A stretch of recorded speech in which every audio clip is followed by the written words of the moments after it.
There we go. Yay. I asked the chair for extra time. It's gone now. And now regaining your train of thought. Yeah, I never really, oh, now what? I never really had a train. All right, so we're talking about the agenda. Hi to everyone on the recording. Sorry you missed introductions. And let me first, geez. I want to put you in the position of a community that is not online. And I know in this group, many of you travel internationally. You might have had a similar, if not exact, experience. Maybe you're in a room like this, or in a hotel lobby, or you're on a train, and you don't speak the language. And all of a sudden, everyone around you, their phone beeps. They get excited at whatever they're reading. It's clear there's something happening. There's some kind of an emergency. Maybe you even get a message on your phone, but it's not in your language. You don't know how to find out what's going on. Maybe you were on a train, everybody's getting off at the next stop unexpectedly. You don't know what to do, you don't know where to go. How do you get that information? Imagine an entire community in that position. Maybe they're being given regulations. Maybe they're being told, in your location, head to the high school for safety. Maybe you might have been told in advance, if there's an earthquake, if there's a storm, a tsunami, go to the high school. But the instructions they're getting are, don't go to the high school, go somewhere else. You don't know what's going on. You don't speak the language. You can't talk to other people to find out. Have you had experiences like this or something close to this? I travel a lot. It's happened to me several times. I see some people shaking their heads. Imagine an entire community that is like that. They're being given information from the dominant language or community. Maybe they're being told regulations, which they don't understand. This is why it's important for these communities, or one of the reasons why it's important for these communities to have their language online, so you get all of those communication services. When governments make announcements, it can be in their language. When you go for healthcare, it can be in your language. And also you can communicate the other way. I'm always a little reluctant to include these statistics because there's different definitions for what makes a language endangered. The ethnologue, this statistic is 44% of the languages are endangered. You probably see all the time statistics like in the year 2100, half of the languages that are spoken today will be gone, right? So if we want to preserve that, then we need to do something. And when you lose a language, it represents a loss of cultural identity. They can't pass along their heritage. You're missing out on different viewpoints, different ways of thinking about things. Not everyone thinks the same way, even understands time, locations, travel. There's a lot of different ways people think about where they are in the present, how they relate to history, how they talk about the future. So you miss out on viewpoints. If you study languages, like many of us here, the diversity is important to understanding the human environment and how capable and flexible it can be. And importantly, we miss out on knowledge, right? For many of these communities, they have regional knowledge. They know about the local plants that can be used as medicines. They know about the terrain. They know about how things change seasonally. That's information that's not in the in the general knowledge because it's specific locally, and we miss out on that. And most importantly, from my perspective, is social inclusion. If people don't speak a language that can be mapped into other languages, they can't represent themselves. They're marginalized, and they can't offer their voice to the rest of the world. Make sense? By the way, I'll take questions at any point, and I'll stop it if the questions go too long.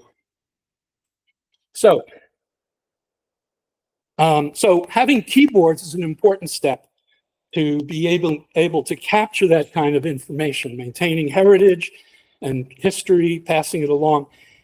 And a lot of these communities don't all exist in one space.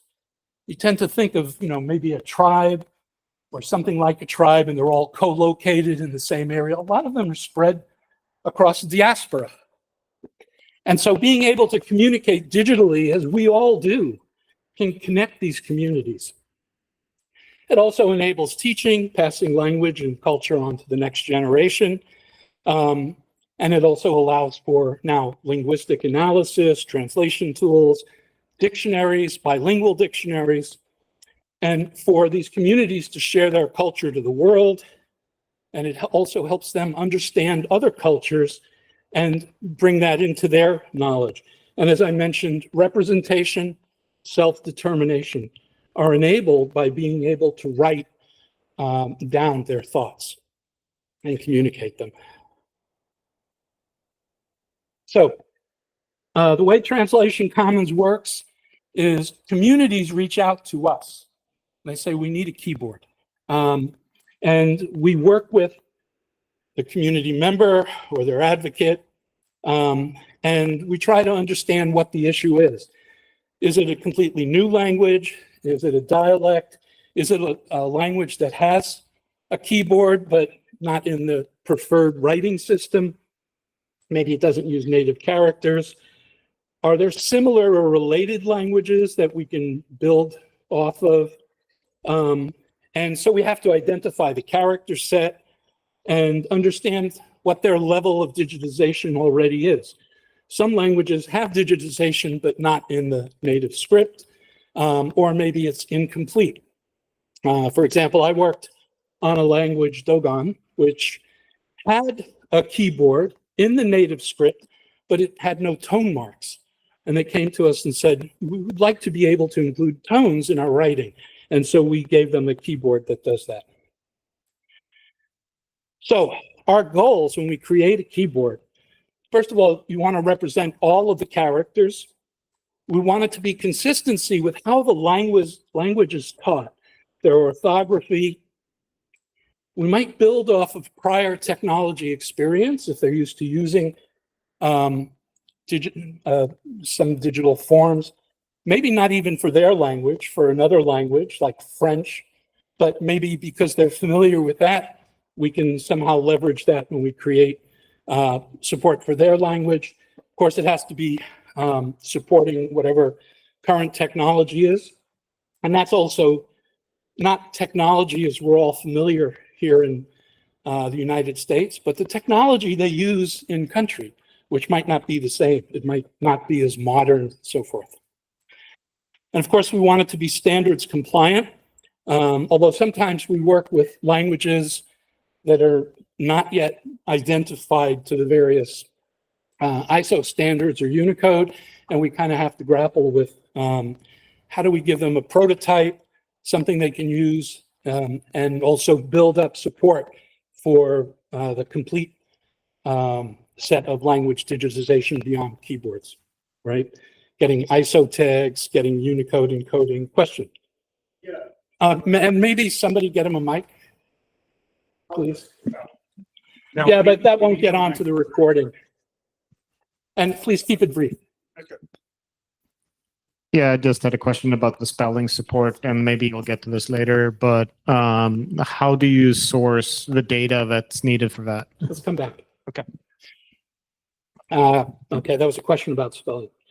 And of course, if you're going to use the keyboard, we want it to be physically comfortable for long periods, and it should be efficient at generating text. These things, maybe they're obvious, but when we look at the different design alternatives, it can be hard to make choices for all of these.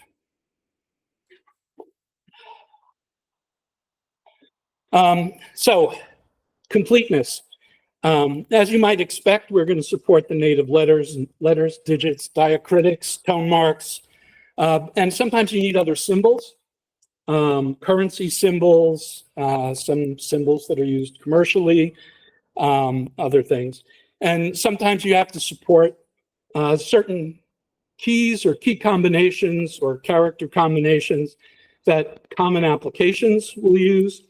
So for example, sometimes you'd like to use the Alt key in combination with another key to generate a letter, but Alt is often used, let's say, on Windows applications as a keyboard shortcut. So you want to make sure that the applications can use the language and that those choices don't interfere. And we also have to support certain system controls. So for example, bidirectional languages, sometimes you have system controls for changing direction for bidirectional languages, right? And sometimes, as we do in English, we support loan words or borrowed borrowed letters from the dominant language. So if I never type cafe with the accent, I type CAFE and it gets converted for me. But you need to be able to do things like that. When it comes to diacritics and tone marks, that greatly expands the number of characters you have to support. And if you were to do one key or key combination for each of those, you know, the keyboard, physical keyboard has about 45, 50 characters or keys. But you might have to support, I was counting one language, 350 different characters or more. So how do you make that happen? And also, if you're doing key combinations, you have to think about what's the correct sequence. Do accents come ahead of the base letter or after the letter? Unicode has one way of doing it. But in their experience with the dominant language, they may be used to doing it another way. We want to balance all those options. So, physical limitations or the limitations of the even the virtual keyboards can make a big difference to your choices.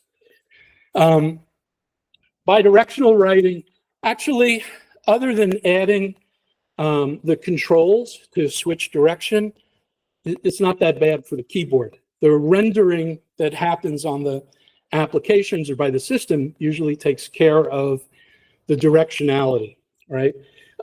These languages also have some character shaping, which we'll talk more about in the next slide. But that's also usually not handled by the keyboard. You know, it is possible for a keyboard to say, well, I have two ways of drawing this character. I want to have two keys so I can make it specific. But in general, that's not done. And a lot of that just follows Unicode's using a logical way of choosing characters, meaning how you think about it, not how you draw it or where you place it. But let's talk about shaping. And here I've chosen this Hindi example for the word Kurti, and I'm sure I'm not pronouncing it right, but follow along. I type the sound for P, I type this. This is what gets generated. And you can see the vowel sign goes underneath this character. Then I add the Ra and the Virama. Okay, so it's building up. It either goes to the right or it goes underneath. But then I type Ta. What happens over here? Where did this go? Now the Ta letter, which I'll get out of the way, looks like this. That got added, but these two characters, that changed to something above the Ta. And I keep going, and I have this vowel sign. This changed again. Now this vowel sign somehow is ahead of the other letters. So it's completely reshaped. You might say, all right, but I just type on the keyboard in this order and it should just work. Well, that's fine if all of this is already defined for you. Supposing you're asked to create a keyboard for this script and you're taking a look at examples and you're trying to figure out, well, wait a minute, are all of these different letters? Does this have any connection with the previous ones? Which choices do I make? Which glyphs go with which characters? So I can think about what should be a letter, which will be a keystroke. Does that make sense? So it's not so obvious.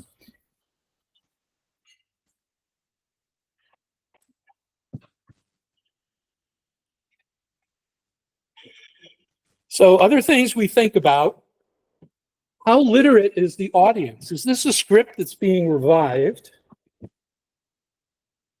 How does that affect how people think about the language and the typing? Do we have to make it simpler? Kind of like the difference between producing educational materials for a first grader versus a more experienced or more literate user. That can affect how people think about their keyboard design.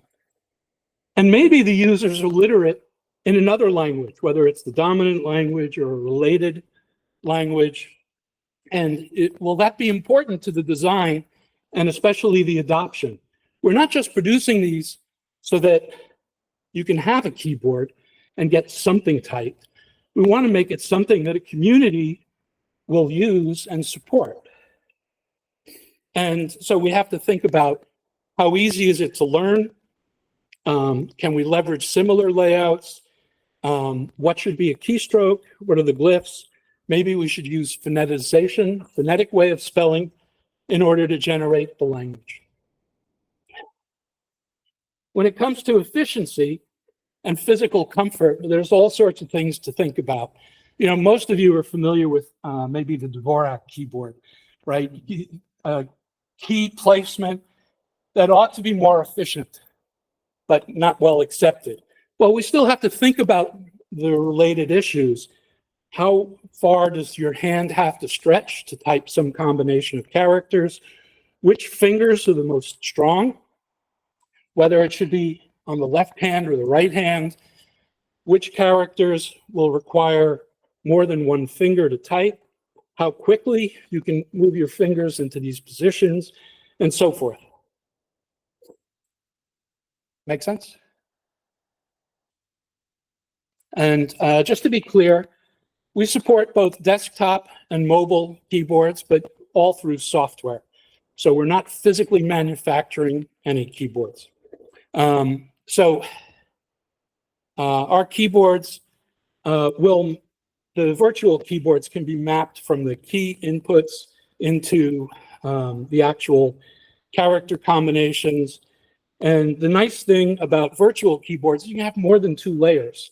And you're all familiar with this for how your mobile phones work, right? And also, because it's virtual, we have some flexibility for screen sizes and resolutions. And each application can have its own keyboard. So you can go from one application to another, change language, or be in a different state of the keyboard. Downside is there's no tactile feedback. So an example of layers, you're familiar with this, but we have the capability to add additional layers, like a layer for symbols, a layer for currency, could be a layer for diacritics.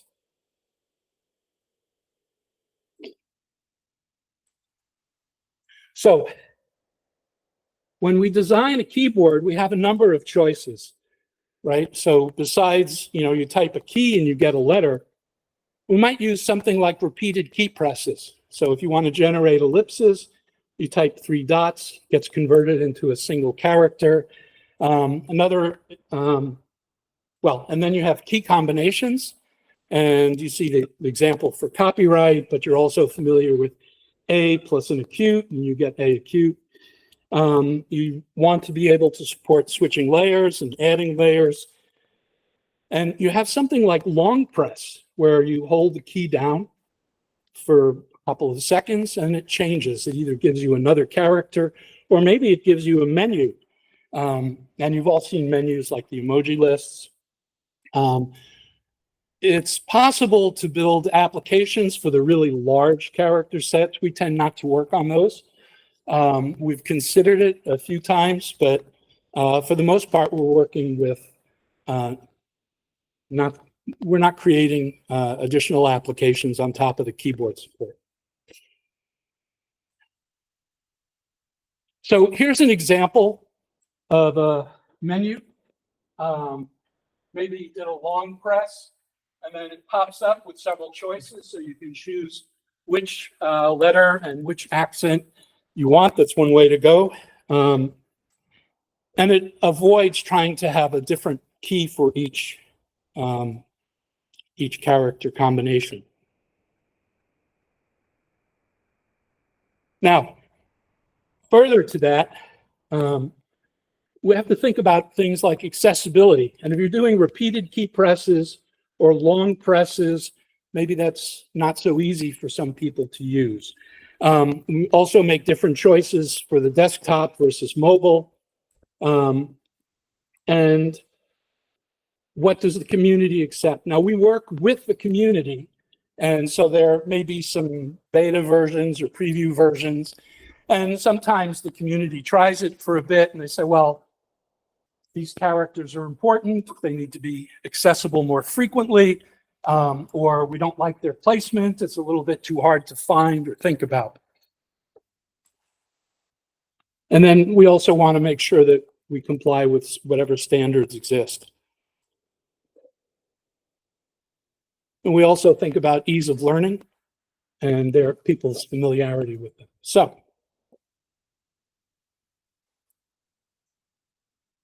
another thing that we can offer with our keyboards is predictive text or corrective text. And what we can do is, if we build a list of words with important frequencies, then we can match up as we're typing from that list of words and give the user selections that might make sense. So it's all with the context of what has been typed previously. And then based on the word list, we give them some other choices. And we give them some options. So that dramatically speeds up typing. But you have to be careful with spelling corrections and your choice of words. Does that address your spelling question? No. So repeat the question. What resources? How do you get the data? So because we work with the community, we will ask them to provide word lists and frequencies. We can also reach out to other sources. There are other groups that are building dictionaries and bilingual dictionaries. So we can build from that. But often it's ambiguous where the best source is, right? And especially for communities that haven't been online before. We might ask them to go find printed documents. And once they have a keyboard where they can type, then they can type in these word lists and we can build from there. So, does that make sense? Yeah. He said chicken versus egg. Okay.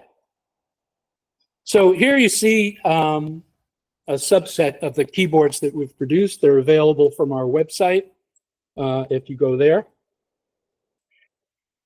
And so looking at futures, there are several things we'd like to do. As you know, the keyboard working group for Unicode is working on, or has released an LDML standard for representing keyboards. And this is a way that groups that define keyboards can have a standard representation, which can be included in CLDR. And that will greatly help the process of the various platforms and applications being able to support different keyboards, because now they have a specification that says this is what this means, and if you can incorporate them to define keyboards in your application, it's easy for them to support. Just as Unicode supports other kinds of interchange and enables industry to build around it. The other thing we try to do is to create awareness that we're offering this service. And we've been doing that through conferences and other mechanisms. We're also working closely with UNESCO, and that's helpful. We promote into the UNESCO organization, and that enables these communities to find out about us. Other things we're looking at is, now that we've worked on a number of keyboards, is there a way to make it scalable? Is there a way to make it easier to define how the keyboard should be laid out? You've seen a bunch of the challenges, and you've seen our set of solutions. Is there a way to say, well, if the character set is this big and has this kind of character set, can we just auto-generate at least the prototype keyboard based on that? If it is a larger character set, you can use some of the other types of techniques and generate something else. Is there a way to do that? And of course, I bet nobody here gets through a presentation without using AI in some sentence somewhere, but this is a problem well made for AI, because if you can define some rules and have it learn based on the keyboards that currently exist, then maybe we can teach it to generate additional keyboards. Any questions on that? Okay. Yep. Go ahead. Has anyone done anything with AI and keyboards yet? Not that I'm aware of. Like, I won't say. So the question was, what's been done with AI? And I've acknowledged I don't know. At least not for keyboard generation. So we have plenty to do. We're currently working with some native Indian communities. We're expecting to have requests for a large number of those communities to request keyboards now, especially after the next week. There's a conference going on. So we're looking for volunteers. We welcome people. We do have training and workshops that we've done where people that are interested with a little bit of knowledge of regular expressions or that kind of programming and an interest in it, we can provide some training and help you through that. We also have on our YouTube channel a number of videos about producing a keyboard if you're interested. And we always need help with project management and documenting our processes and translating our website into other languages. And of course, if you're aware of communities that need keyboards, please have them come to Translation Commons. The QR code is up there. Or you can email Krista at translationcommons.org. So with that, I don't know how I'm doing on time, but got 5 minutes for questions, which was about the plan. Conrad.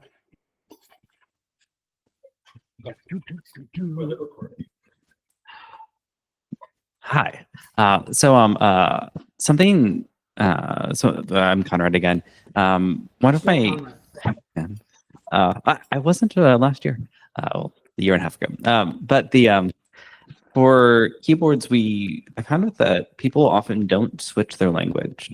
They stay in English because they don't have a keyboard in their own language, and a lot of people weren't switching their interface language because they only had a Latin keyboard anyway, and so people they only had a Latin keyboard available for their language. So it's incredible. Physical keyboard, yeah. Physical or even on the phone. Maybe they got their phone from like a secondhand shop and there's no Gurumukhi keyboard, and then so like Punjabi they write and using Latin characters instead, or they just don't even write Punjabi, they only write in English. And so while keyboard support of course is very important, I wonder if there's an intermediate step that's gotten work on of transliterating Latin like characters written in Latin keyboard into the appropriate scripts. And the question about that is, Well, to put a point on it. just like, is there ways that we can modify the English keyboard so we don't even have to worry about developing as an intermediate step before developing a full keyboard?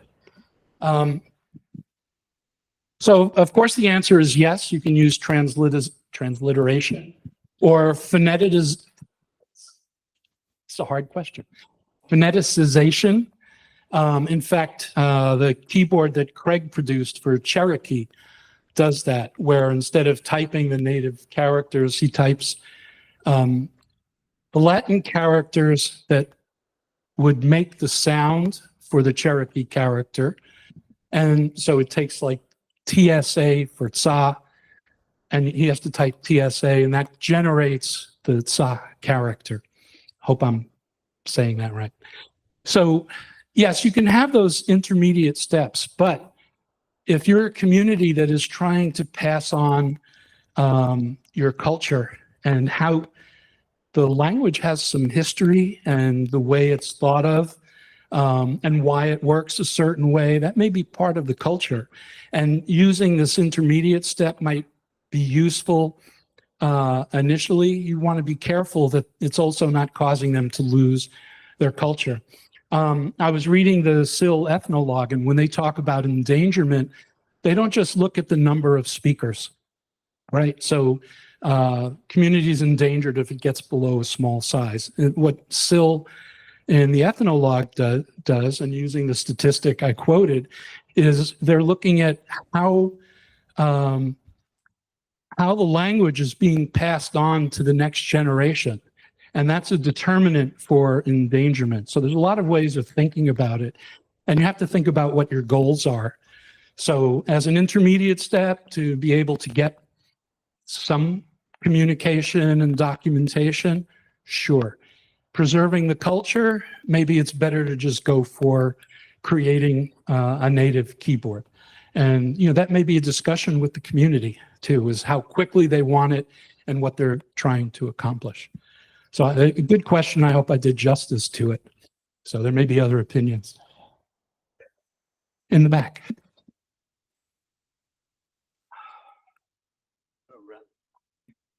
Good exercise. This is Manabu from Workday.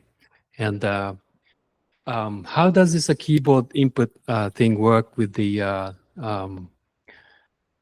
like voice-based typing? Like I started doing that frequently, especially for like Japanese. And does that go along with it, or like is that a competitor to the keyboard input? Is it a competitor? I don't think so.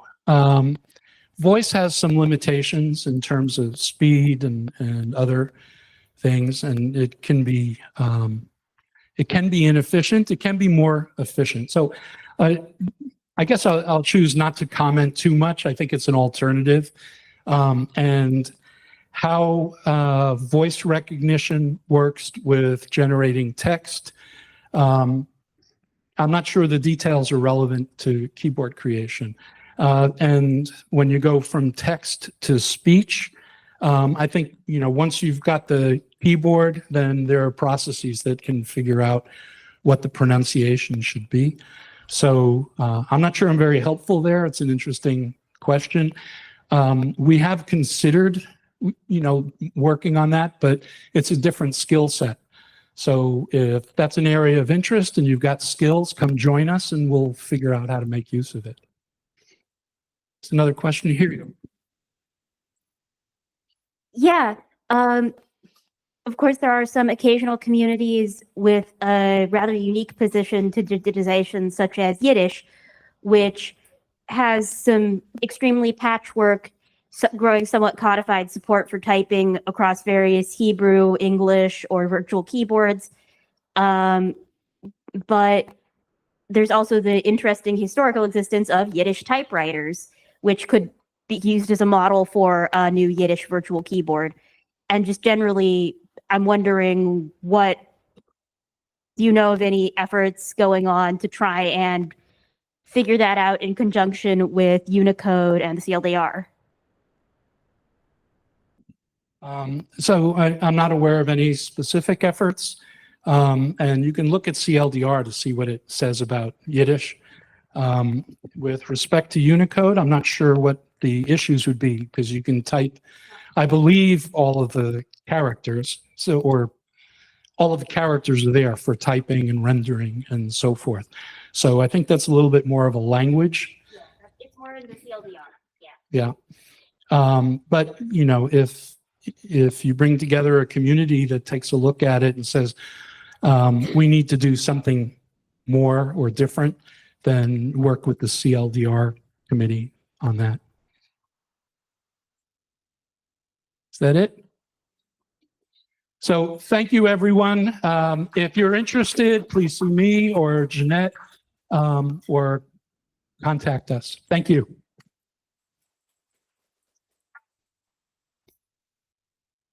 And we'll tell them what's next. Yeah, we'll have a 10-minute break and then we'll be meeting back in this room for a speed networking session. What that involves is you'll be at a table with 8 or 9 people, preferably that you don't know, and everybody will go around the table for about 2 minutes and introduce themselves. Yeah, just very quickly, for some reason, lunch is already set up right now. Please ignore the tables out there because lunch is going to be at the top of the hour. So we'll get this sorted out with Google for tomorrow. But yeah, lunch Some is kind of a psychological test. it's like the Lunch, but marshmallow. don't eat It's it. a marshmallow test. Yeah, for sure. So, lunch is coming soon. What's the So what you're marshmallow saying test? is we wait for the speed networking, we get 2 levels. Sure.